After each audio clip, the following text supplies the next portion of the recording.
Queridos irmãos, queridas irmãs, a oração inicial desta celebração, a chamada oração coleta, que é a oração que um pouco dá sentido àquilo que nós pedimos na celebração da Eucaristia, dizia o seguinte: é uma oração que tem por finalidade pedir pela pátria, porque, afinal de contas, hoje sendo 7 de setembro, nada mais natural do que pedir a Deus que possa abençoar o nosso país. E dizia a oração, pedíamos que Deus acolhesse as súplicas que fazemos pela nossa pátria, pelo nosso Brasil, para que, atenção, olha o que pedíamos nessa oração, porque é também um compromisso da nossa parte. Pedimos a Deus, mas também nos empenhamos a corresponder generosamente àquilo que estamos pedindo que Deus nos ajude. E dizia a oração, que Deus possa acolher as súplicas para que sejam consolidadas a concórdia e a justiça. O que é a concórdia? Os corações que caminham em comunhão, concorde, corde é coração, os corações unidos, mas também a justiça. E a justiça, não nos esqueçamos, é dar a cada um o que é devido. E, portanto, é um compromisso de fomentar, eu em primeiro lugar, a concórdia e a justiça na minha família, no meu ambiente de trabalho, no meu ambiente de estudo. Mas continuava a oração. Pedíamos também pela sabedoria dos governantes. E aí diríamos, como é preciso os nossos governantes, que tantas vezes têm sim, não sabedoria, mas esperteza, porque às vezes usam da sua autoridade para o benefício próprio. Mas veja o que vem em seguida na oração. Pedíamos pela sabedoria dos governantes, mas pela honestidade do povo. Nunca nos esquecemos que os governantes vêm do povo. Às vezes as pessoas falam também, olhando já para a realidade eclesiástica, de que os escândalos dos padres, enfim, a qualidade dos padres, dos sacerdotes, é reflexo da qualidade do povo de Deus. E a mesma coisa podemos dizer dos governantes. Portanto, se queremos governantes melhores, que sejamos nós cidadãos melhores, que sejamos nós cidadãos mais honestos. E continua ainda, e conclui a oração, pedindo a paz e a prosperidade. É o que nós precisamos de fato. Prosperidade, ou seja, que possamos sempre crescer em abundância, mas também que encontremos a paz, a harmonia, a verdadeira comunhão entre todos nós. E nesse sentido, queridos irmãos, queridas irmãs, pensava um pouco no hino nacional.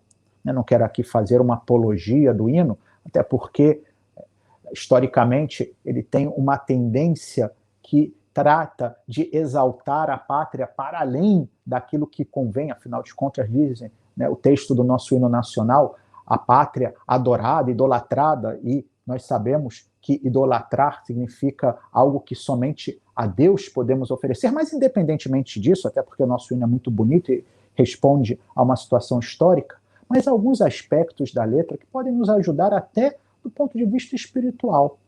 Porque, por um lado, o hino nacional nos fala da abundância da nossa terra, gigante pela própria natureza. Fala desta terra, né, dos filhos desta terra, as mães gentil, ou seja, essa terra que é uma terra fecunda, que oferece aquilo que o povo precisa.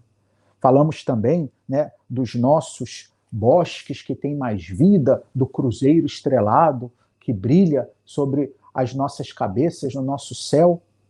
Porém, se por um lado nós agradecemos a Deus, né, e podemos dizer que o hino até nos inspira a isso, por essa terra tão fecunda, tão bela, também nos comprometemos a lutar por essa terra. Né? Diz também o nosso hino, mas se ergues da justiça a clava forte, verás que um filho teu não foge à luta. Que eu e você possamos também assumir como cidadãos, como filhos de Deus, o nosso compromisso pela nossa sociedade. Mas aqui, chegados a esse ponto, queridos irmãos, queridas irmãs, quero lembrar que, como cristãos, o nosso compromisso cidadão é um compromisso que tem uma inspiração concreta. Nós simplesmente não procuramos ser bons cidadãos, não procuramos lutar pela pátria, procurar promover o bem da nação por uma motivação meramente humana, sociológica, mas por uma motivação cristã. Eu procuro fazer o bem para que o meu próximo possa também experimentar aquilo que eu experimento. E nesse sentido, a primeira leitura de hoje, da palavra de Deus, tem tanto a nos ensinar. São Paulo, escrevendo aos Colossenses, mas fala comigo e com você hoje, de modo concreto, nesse contexto da celebração do dia de hoje, mas também da comemoração da independência do Brasil. Fala-nos da necessidade de estar enraizados e edificados em Cristo. Se vamos ver e reler o trecho que hoje escutamos na primeira leitura, vamos ver que São Paulo repete uma e outra vez, de forma diversa, a mesma ideia, a necessidade de ter a vida centrada em Cristo, de ter Cristo verdadeiramente como centro das nossas existências.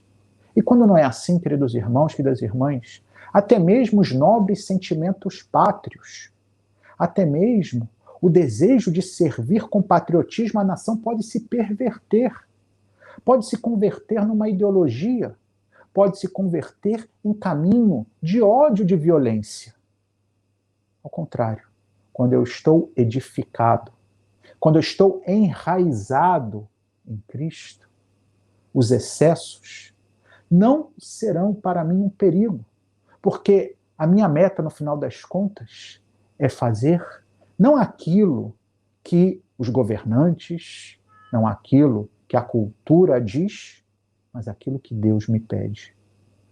E Deus nos chama, queridos irmãos, queridas irmãs, como chamou os apóstolos, vimos no evangelho de hoje. Chamam aqueles 12 homens. Homens de diversa origem. Alguns eram pescadores, como Pedro, André, Tiago e João. Outro era coletor de impostos, considerado inclusive um pária, ou seja, alguém que poderíamos dizer quase às vezes como nós vemos os nossos políticos, como um corrupto. Pois Jesus chamou um desses. Jesus chamou um zelota, que era um homem que poderíamos dizer que pertencia a um grupo radical, um grupo que queria fazer uma revolução, inclusive usando de armas. Vemos que Jesus chama todo tipo de pessoas e purifica, vejam só que belo, as suas intenções, as suas motivações e os faz encontrar uma meta muito superior. E é isso que ele faz comigo e com você hoje. Nos chama, sim, a servir o nosso país, mas em primeiro lugar a ele, a Deus. E na medida em que eu sirva mais e melhor a Deus, tenhamos a certeza que eu e você vamos servir mais e melhor também o nosso país.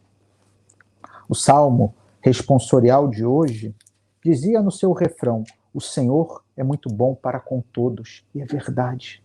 Ele é bom para com todos, não faz acepção de pessoas, não julga um melhor do que o outro, mas oferece o seu bem para todos. E que eu e você aprendamos de Deus, que saibamos reconhecer aquilo que recebemos dele e saibamos oferecer também a todos os nossos concidadãos, a todos os nossos irmãos e irmãs em Cristo, nosso Senhor e Salvador.